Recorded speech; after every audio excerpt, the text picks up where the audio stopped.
Set a reasonable cleaning business budget. Some questions that many potential cleaning business owners ask are, can I start a cleaning company with no money? How can I keep my costs down? Is starting this type of business expensive? The answer is it will take some money, but it can be a lot less expensive than you might think.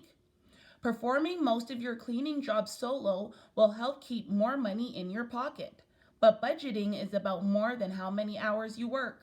After all, you will need to invest in some supplies for your business to succeed, as well as track and cover vehicle maintenance and fuel costs. Also, keep in mind you need to set aside money for taxes and insurance as a business owner. Decide what cleaning equipment to purchase. Think about the types of materials and cleaning products you need for cleaning clients' homes and businesses. You will need cleaning solutions in spray bottles, sponges and scrubbers, protective gloves, disposable or reusable towels, or both, and housekeeping tools such as mops and brooms. Choose a brand name for your new cleaning company. Any startup cleaning business needs to establish a brand. Choosing a brand name might just be the most enjoyable part of owning a cleaning business. You can use a play on words, part or all of your name, a quirky or fun nickname. You should aim to choose the title for your business which accurately describes the company and is easy to spell and remember. While deciding on a business name, you should search online for the names you like. If another company already has the same name as you should find out sooner rather than later. Legal issues with using another business's name, even if you do it unintentionally, can cost you. Set up proper licensing for your cleaning business. Once you choose a business name, you need to register the name to prevent others from using it. You will need a license and possibly permits for your business, especially if you opt for a name other than your own to operate under.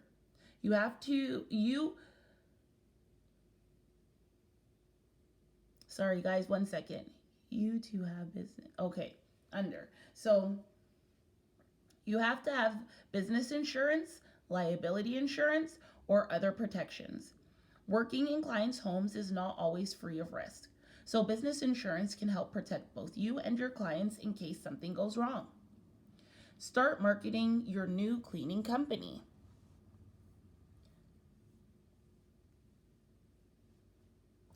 Marketing for a cleaning company can be as simple as word of mouth or as complex as running advertisements in your local paper or online.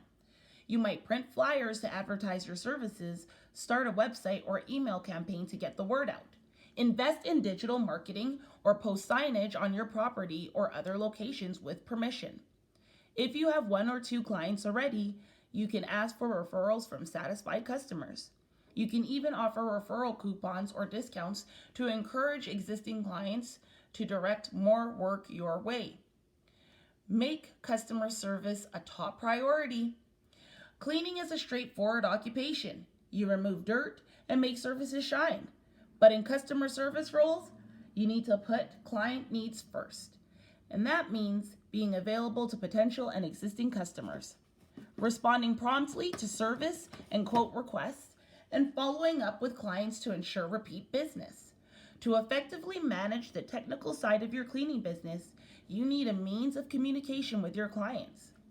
Tools such as voicemail and a phone service, an email account, a website, social media pages, or all of those combined can help enhance your company's outreach and customer satisfaction.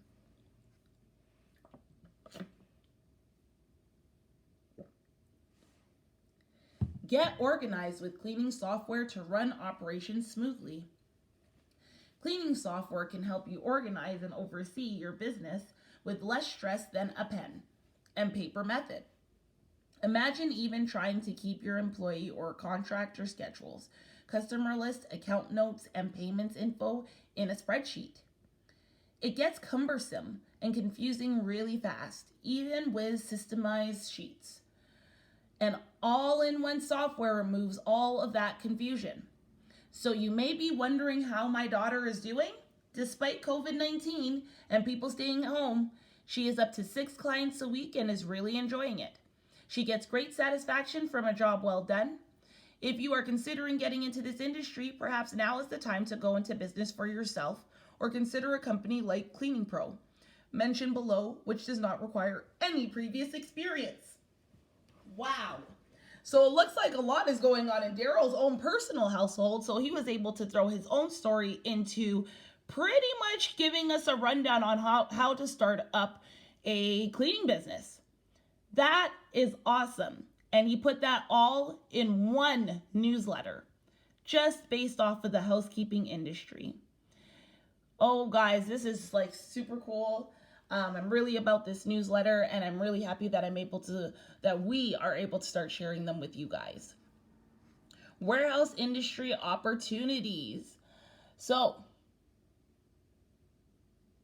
not warehouse industry opportunities, housekeeping industry opportunities. It's a little bit of a typo, but I'll skip forward. All right, you guys. So the first position that Daryl has posted in this newsletter for housekeeping is Home Spritz Red Deer, professional and career residential house cleaners needed. And then he has the position's detail, right? The qualifications for the position, of course.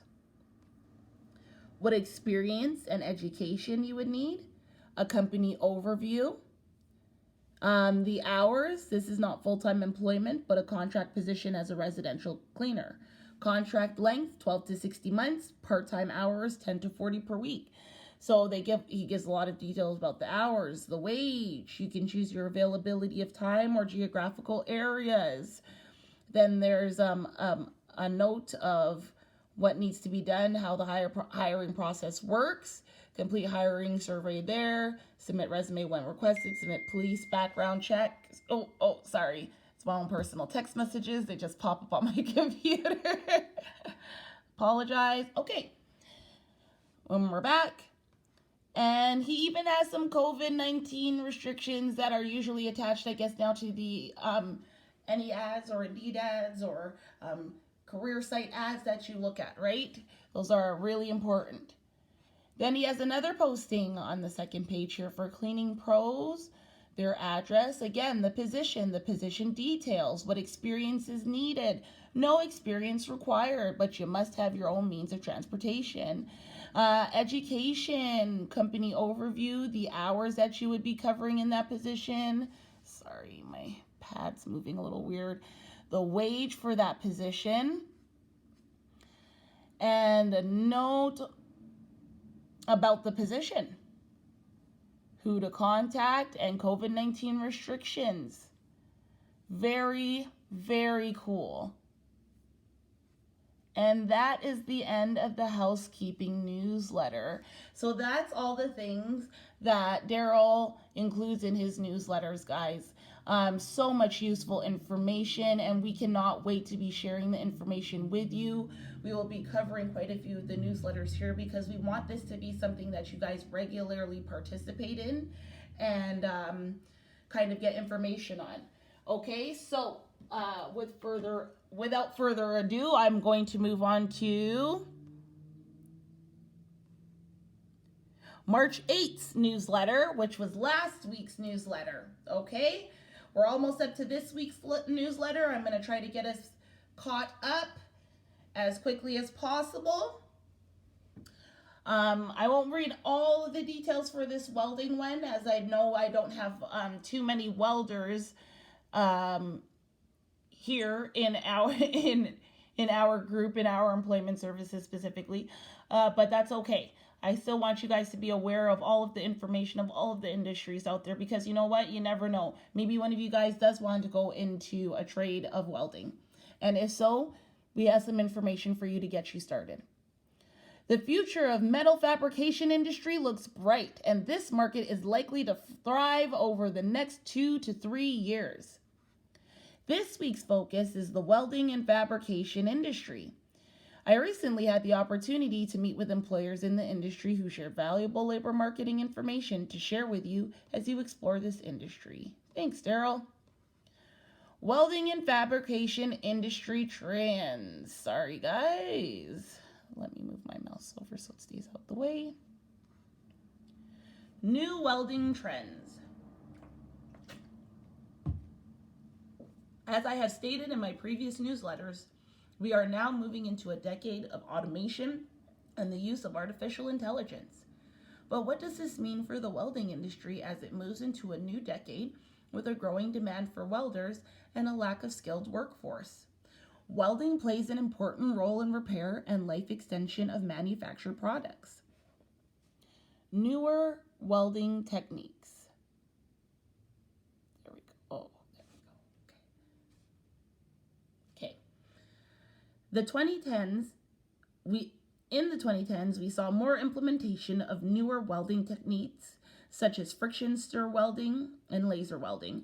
Friction stir welding is a newer process to combine two metal joints and began practical commercial use in the 2010s.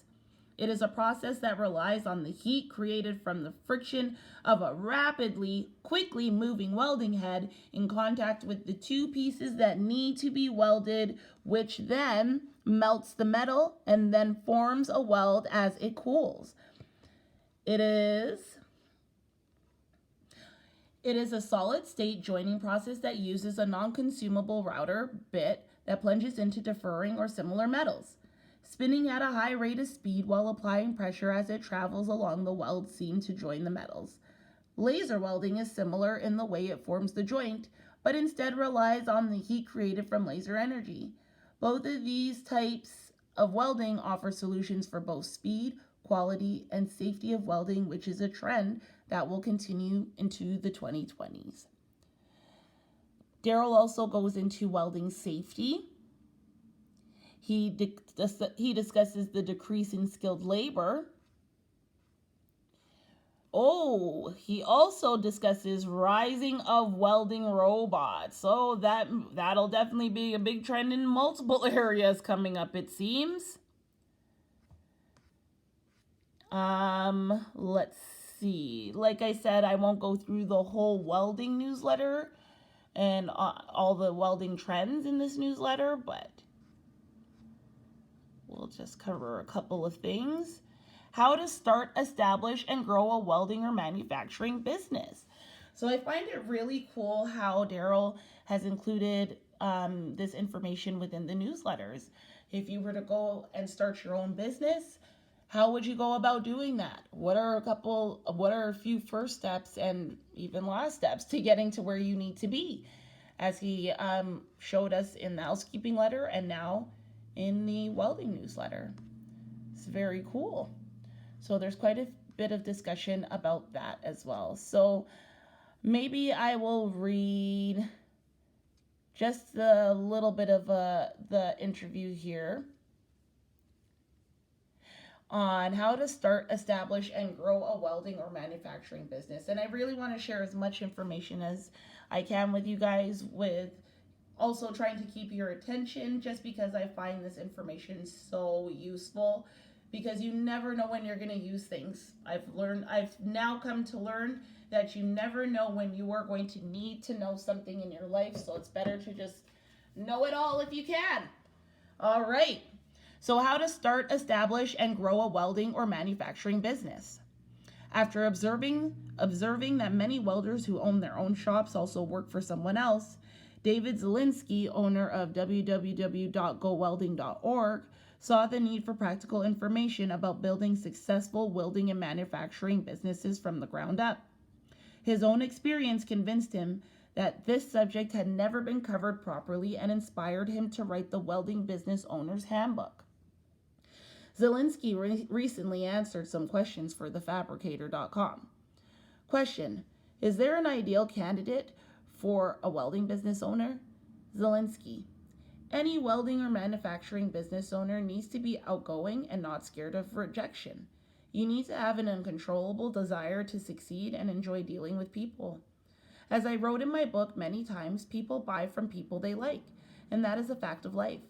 To succeed in this or any business, you need to like going out to introduce yourself to potential customers, spending countless hours bidding on contracts, and after all that, your efforts may not pay off for a long time.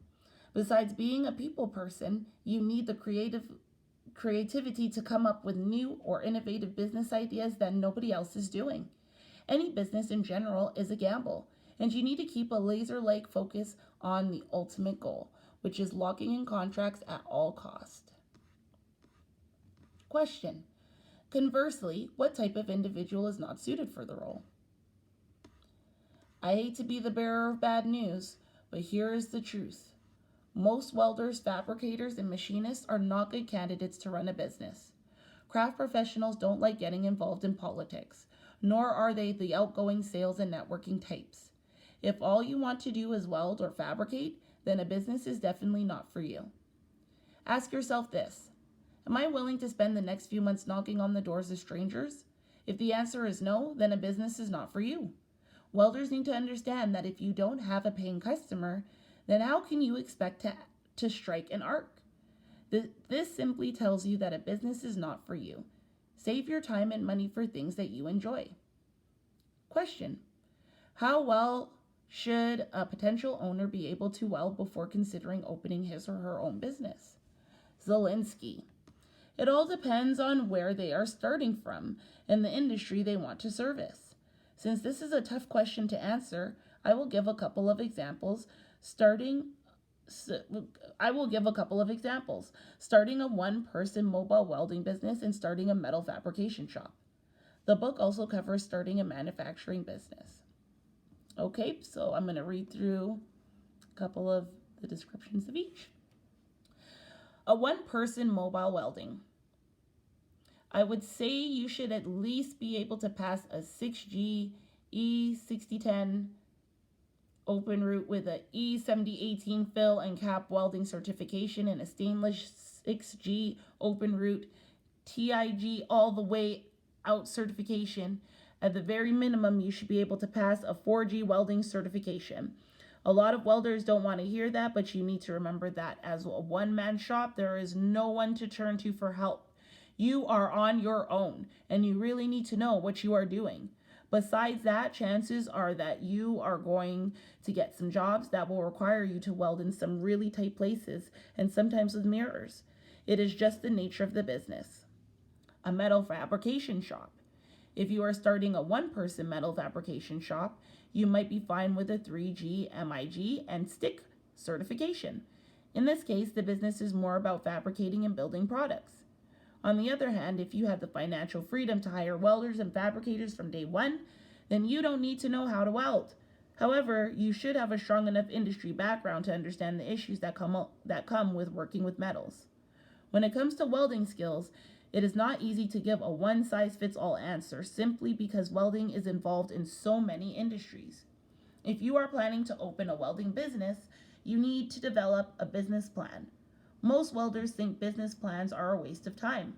The truth is, a business plan will give you a very good idea about how much money and time you need to establish your business. Very cool. Then it has the Welding Business Owner's Handbook is available directly through CreateSpace, an Amazon company, and at most online retailers such as Amazon and Barnes & Nobles. Schools, welding suppliers, and bookstores can contact Zelensky directly at book@gowelding.org for special pricing. So Daryl also provided the information for this gentleman's book. It's very cool, who gave information on how to start up a welding business. Now, below we have a short list of welding and fabrication industry opportunities from last week. So there was MLB Welding Inc. was hiring for a fabrication welder. They include the position details, experience, education, company details, of course, hours, wage. The next company hiring for welders, CWB Group Industry Services, position welder services representative.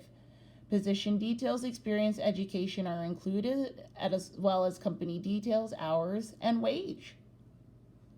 Standard West Steel was also hiring for welders.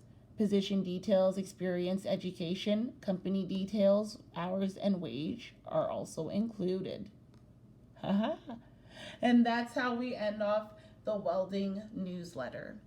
The last newsletter that I'm going to cover is this week's newsletter, bringing you guys up to date with the newsletters for March. This newsletter was sent out March 15. And the industry that we will be focusing on this week is heavy duty mechanic industry.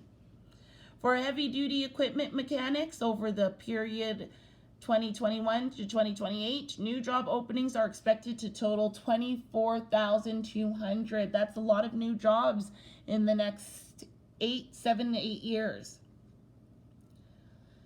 So let's read some of the heavy duty mechanic industry trends. And this is another trade that goes along with welding, so I won't read too much about it, but I will make sure I give you guys a good introduction so that you are aware of what's happening in the industry. The machinery maintenance and heavy equipment repair services industry in Canada offers maintenance and repair services such as blade sharpening and welding for commercial, industrial, agricultural, and other sectors that use heavy machinery and equipment. Automotive and electronic repairs are excluded from this industry. The machinery maintenance and heavy equipment repair services industry in Canada has expanded amid a volatile business landscape over the 5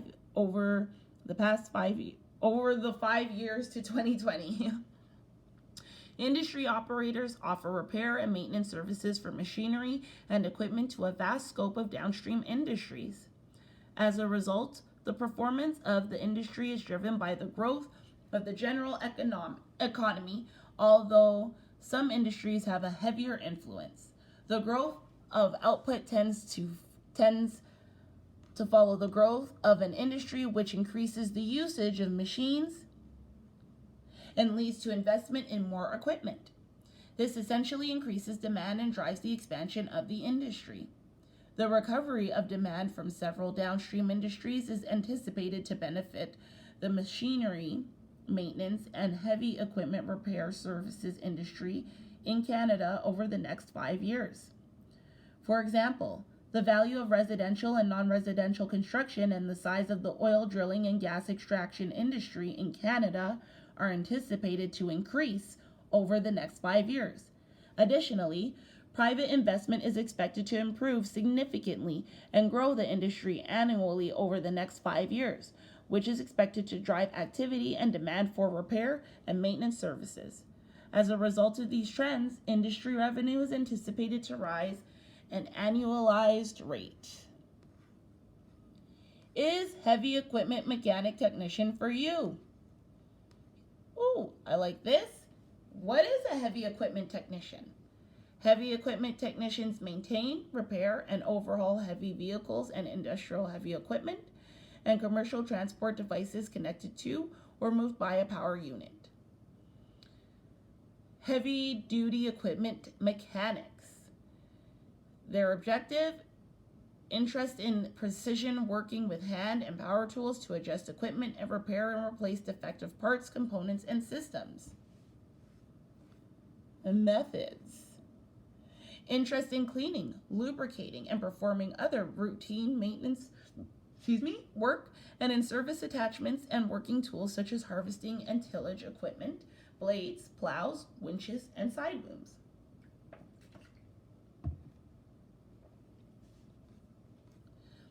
Innovative: interest in analyzing to diagnose faults and malfunctions using Interest in analyzing to diagnose faults and malfunctions using computerized and other testing equipment to determine extent of repair required. And required training. To be certified as a heavy-duty equipment mechanic, you need to have completed high school and a 3 to 5 year apprenticeship program. Once you successfully complete the required on-the-job training, technical training, and exams, you are awarded a Journey Person certificate. So lots of work you must do in regards to that.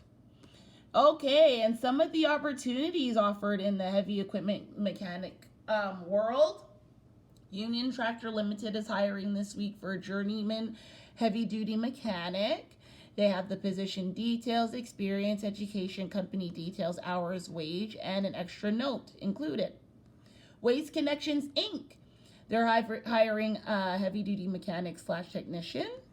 Position details are included, as well as experience, education, company details, hours, wage, and an extra note. Candor Enterprises Limited is hiring a journeyman / woman heavy equipment technician. Cool. No position details, but there's experience, education, company details, hours, and wage included in that. And that is the end of the heavy duty mechanic industry newsletter for this week. Please join us, guys. Sorry, let me just pull up.